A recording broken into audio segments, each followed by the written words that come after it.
வரைந்த கிருக்கலில் இவளோ உயிரோவியம். இரு உயிர் ஒன்று சேர்ந்து இங்கு ஓர் உயிராகுதே. கருவறை இல்லை என்ற போதும் சுமந்திட தோணுதே.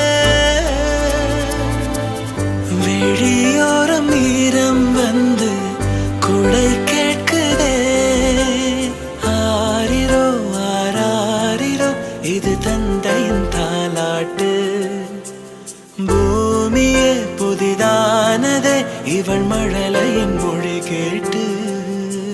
சனன சனன சனன சனன சனன சனன சனன